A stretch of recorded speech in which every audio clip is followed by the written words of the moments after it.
De soterologia, estamos falando aqui sobre o problema do livre-arbítrio. Também o texto diz lá: os ímpios são provocados pela graça de Deus até o limite da sua misericórdia. Então, existem limites? Existem. Deus, o apóstolo Paulo falou o seguinte: Deus não quer que nenhum dos homens se perca, mas que todos venham ao pleno conhecimento da verdade. Essa é a vontade de Deus. A graça de Deus se manifestou trazendo salvação a todos os homens. Só que ela não veio assim, uma graça barata. Veio ensinando-nos que, abandonando as paixões infames, as paixões desse mundo, vivamos no presente século sóbria, justa e piedosamente. A graça veio para nos ensinar o jeito certo de viver. E essa graça, ela se manifesta. A graça de Deus se manifestou, trazendo salvação a todos os homens. Carta do apóstolo Paulo a Tito, capítulo de número 2. Diante da graça, o ímpio ele tem que se converter. É colocado para ele uma condição sine qua non, que a gente chama a condição. Sine qua non é uma condição que você tem que dar uma resposta de qualquer jeito, ou sim ou não. Tem que dar uma resposta.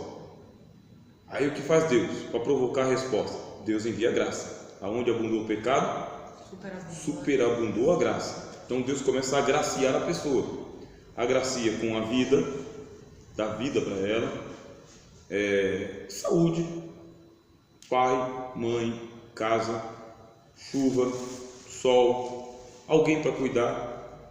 Aí, lógico, a gente sabe que existem aqueles que são os miseráveis da humanidade, que não têm a sorte de ter pai, mãe, casa, um monte de coisa. Ainda assim, onde abundou o pecado, superabundou a graça. Deus manda salvação, Deus manda recursos, Deus manda gente.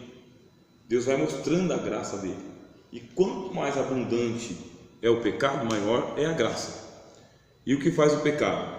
Vai até o limite da misericórdia, tá? E o pecado, a gente lê lá, e o pecado se processa de forma tão avassaladora sobre eles, que nem mesmo a oferta do perdão gratuito e de uma nova vida sem pecado, eles cedem à vontade divina. Tamanho é a malignidade do pecado, que ele já é grande o pecado. Aí Deus, para vencer o pecado, age com mais graça ainda, para vencer o pecado. E eles resistem à graça de Deus, tornando o pecado deles pior ainda. Aí vem a ingratidão. Que Deus coisa nenhuma, isso aí é para todo mundo. Começam a ofender a Deus. Que Deus não existe nada. Se Deus existisse, o mundo não era assim, eu não sofreria tanto. A pessoa começa então a pontuar o ruim, o amargo, o sofrimento, o que não dá certo. E os ímpios, eles querem que as coisas dê certo sendo erradas. Se a coisa está errada, Deus não vai dar a bênção dele para dar certo. Se está errado, Deus tira a bênção para que o erro ele se processe. Deus não abençoa o erro, Deus abençoa a conversão, o arrependimento, a mudança. Aí Deus abençoa. E o ímpio ele fica culpando a Deus porque Deus não abençoa a coisa errada que ele está fazendo. Se Deus abençoa a coisa errada que ele está fazendo, ele continua fazendo sem saber que é errado. E o ímpio ele vai se tornando cada vez pior, agredindo cada vez mais, e ele vai resistindo à vontade divina. Só que tem limite. O limite é a linha da vida, irmãos. É a linha da vida, esse é o limite, até a hora do amém, do túmulo. A gente vê na parábola que o Senhor Jesus contou lá do homem rico, né? Que uma voz veio e disse para ele assim: louco, esta noite te pedirão a tua alma, e você só se preocupou em ganhar dinheiro. Então, e agora? Tudo que você tem vai ficar para quem? E quem vai receber a alma do camarada do outro lado lá? Deus do lado de cá coloca tudo para que o homem seja salvo: igreja, Espírito Santo, o Evangelho, a cruz de Cristo, o sangue de Cristo, tudo oferece a ele, e ele ainda resiste. O ímpio é ímpio, é ímpio, e não é ímpio porque ele foi predestinado para ser ímpio. Ele é ímpio porque as obras que ele faz estão predestinadas para a condenação. Então a obra está predestinada para a condenação. Aí ele dá uma lista para a gente: não erreis, os injustos não hão de herdar o reino de Deus, nem os devassos, nem os roubadores, nem os efeminados, nem os idólatras, e todos aqueles que cometem essas maldades. Deus não pode compactuar com o erro. Estas obras estão predestinadas à condenação. Eu já sei disso. Mas eu vou lá e faço a obra que está predestinada para a condenação. Então a obra que está predestinada muda a minha natureza, acaba com a minha natureza, e eu e a minha obra seremos condenados. Deixe o homem mau o seu caminho, diz a Bíblia, e se converta para que seja sarado e curado e salvo. Mas não. E como que eu sei que uma obra é má e uma obra é boa? Como que eu sei? Pelos frutos se conhece a árvore. Não pode a árvore boa produzir frutos maus. Não pode a árvore má produzir frutos bons. Pelo fruto se conhece. E Paulo diz, porque Deus manifestou. E manifestou como? Com a consciência. A consciência, ela dá testemunho do que é bom e do que é mal. Eu calado aqui, a minha consciência me acusa. Vocês calados aí me acusam. Uma coisa ruim, a própria consciência já garante para a pessoa para dizer, isso é errado, sem ninguém falar para ela. Por isso que quando você está falando para um ímpio, isso que você está fazendo aí é errado, você já chega tarde, porque a consciência já tinha falado para ele. Só que ele fica tão raivoso que ele não tem como bater na consciência dele, ele bate em você. Ele não tem como agredir a consciência dele, ele agride você. Teve um poeta na língua portuguesa chamado Augusto dos Anjos, e o Augusto dos Anjos ele falou o seguinte, que a consciência é semelhante a um morcego, que à meia-noite entra no quarto, porque o morcego ele só voa à noite. Então quanto mais escuro tiver, melhor para o morcego.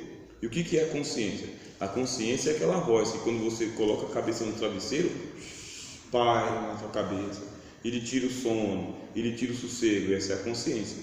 Aí o Augusto dos Anjos ele falou, a consciência, esse morcego que fica aí à meia-noite voando sobre a minha cabeça para poder perturbar meu sono, nem é o Espírito Santo, a consciência que Deus deu para cada pessoa. Agora você imagina, o ímpio ele é tão ímpio que ele bloqueia a voz da consciência, ele fica com a consciência cauterizada, ele mesmo cauteriza a consciência dele, chega num ponto em que certo e errado para ele não existe certo e errado, não existe, nem a consciência fala mais com ele. Agora você imagina, a consciência não fala com a pessoa, você vai falar? Você pode falar o que você quiser. O livro de Provérbios diz assim, ainda que você espanque o louco até matá-lo, nem por isso ele vai ficar sábio. Repreenda o sábio, e o sábio te amará por isso. Repreenda o louco, e ele vai te agredir. Repreender o louco é como pegar cão pelas orelhas, diz o livro de Provérbios. É como segurar brasa no peito.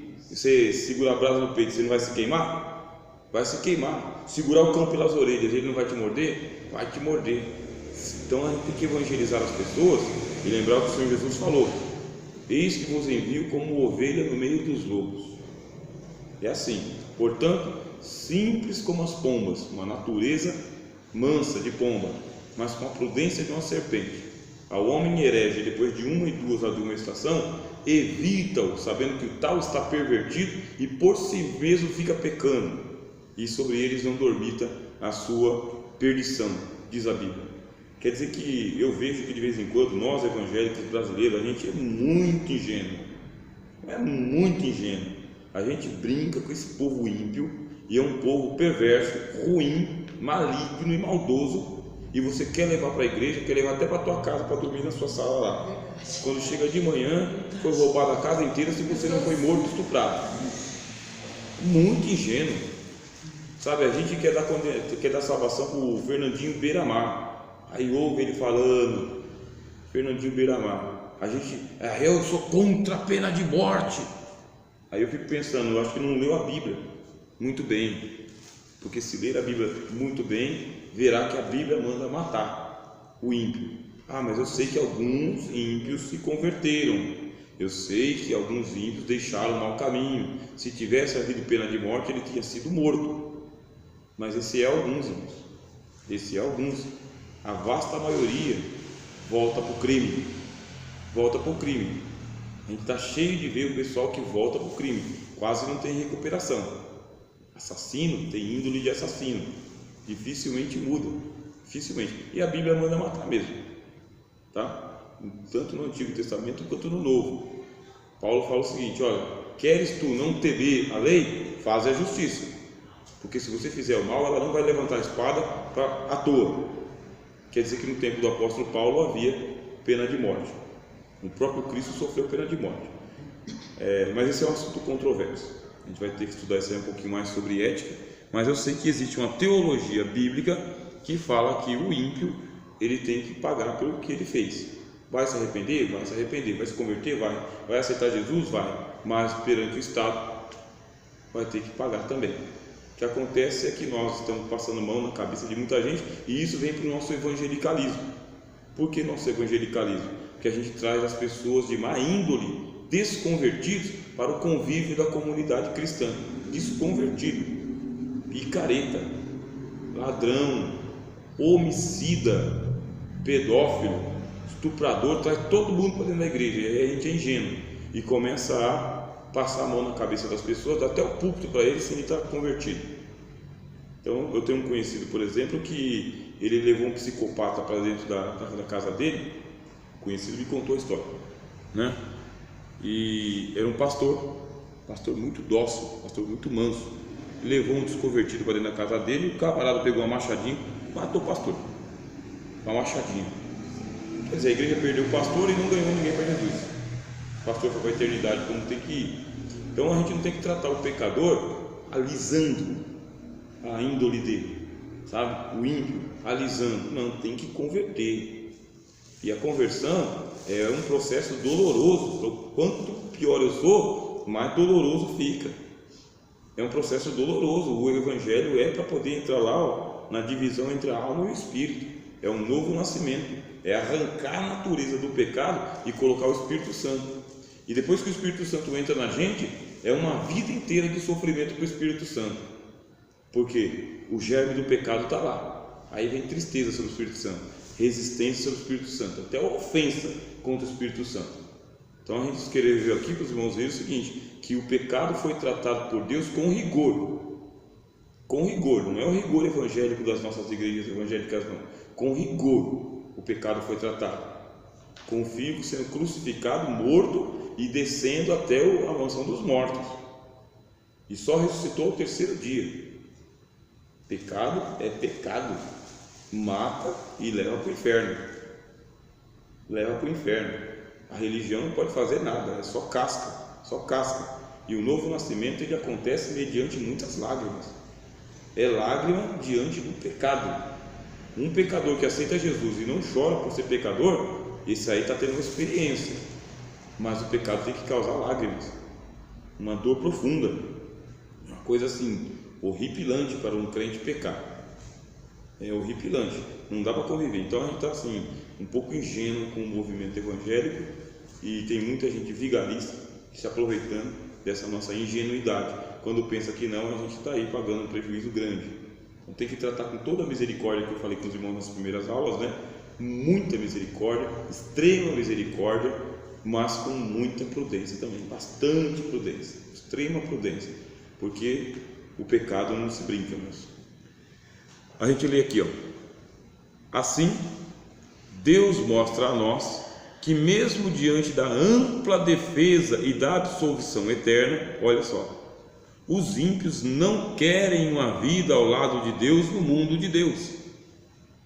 Os ímpios não querem Deus, não querem. Você vai insistir com ele a vida inteira, ele não quer Deus, ele não quer o céu.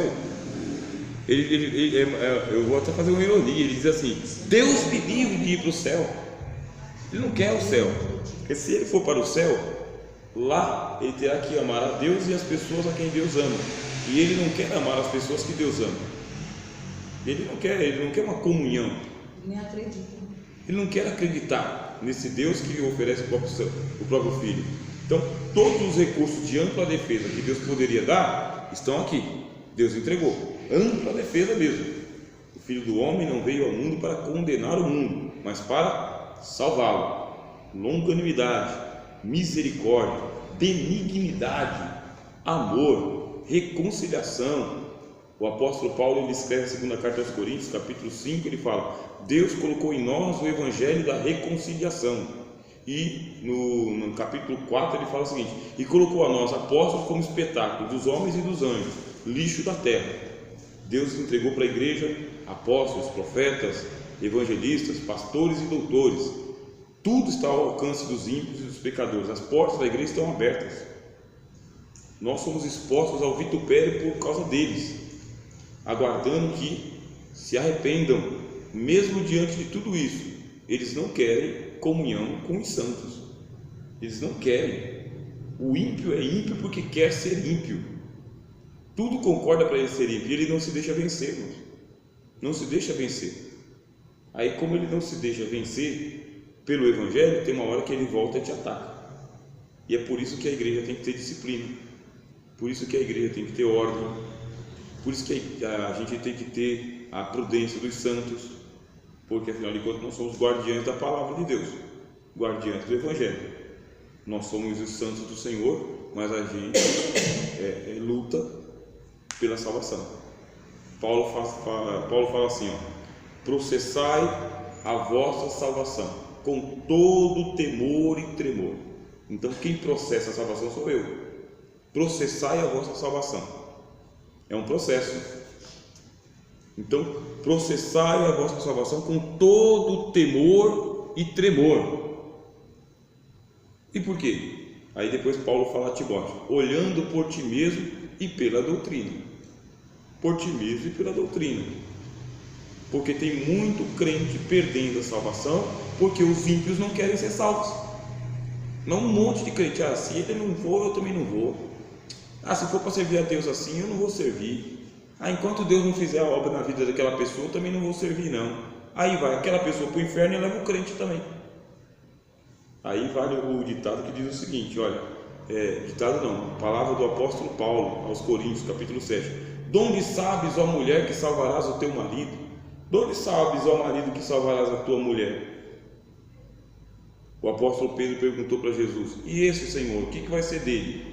O Cristo disse: se eu quiser que ele fique até eu voltar, o que você tem a ver com isso? Vem tu e segue-me. A salvação, ela é individual, não é coletiva, não é em comboio, não é por carona e também não é por cordão umbilical, nem por associação de ideias. A salvação é uma decisão minha. Eu decido pegar a minha cruz e seguir o Cristo. Eu não salvo meu filho, não salvo minha mãe, não salvo meu pai, não salvo minha esposa, não salvo as irmãs. Se fosse assim, todo mundo que saiu do Egito tinha chegado, né? O povo que saiu do Egito teria sido salvo em comboio.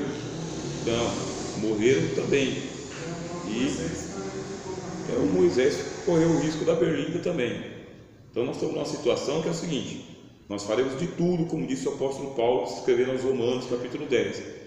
Faço incessante orações diante de Deus, para que os meus compatriotas, segundo a carne, se arrependam, porque eu choro por eles, porque estão com o coração endurecido. Se fosse possível, diz o apóstolo Paulo, eu mesmo seria separado de Cristo, se isso redundasse em salvação para os meus patrícios. Mas não é assim. Não é assim. Cada um de nós aqui vai ter que dar a sua própria confissão de fé, de crer ou largar. Crer ou largar. Então tem mãe que vai perder a salvação porque o filho não se converte, e não vai se converter porque é um filho ímpio. É um filho ímpio, é um filho de Belial. Saiu daqui de dentro, mas não quer entrar no reino. O que você pode fazer? Interceder por ele, orar por ele, exortá-lo, mas não poderá colocar fé no coração dele. Vai ter que ser uma decisão do filho, salvação individual. Teu filho não está resistindo só a você, resiste você, o Evangelho, o Espírito Santo, a graça e toda a comunidade de crentes que chega para ele. O filho resiste. O marido faz a mesma coisa, o pai faz a mesma coisa. Mas meu coração sangra no peito. Mas seja fiel até a morte e dar-te a coroa da vida, porque aqui não é por apadrinhamento. Reino de Deus, o Senhor Jesus, ele falou o seguinte: quem é minha mãe e meus irmãos? Porque estavam lá do lado de fora querendo tirar ele da comunhão. Quem é minha mãe e meus irmãos? Aí ele apontou para o povo que estava ouvindo a palavra. Ele disse: aqui está minha mãe e meus irmãos. Todo aquele que faz a vontade do Pai Celestial é pai, mãe e irmão.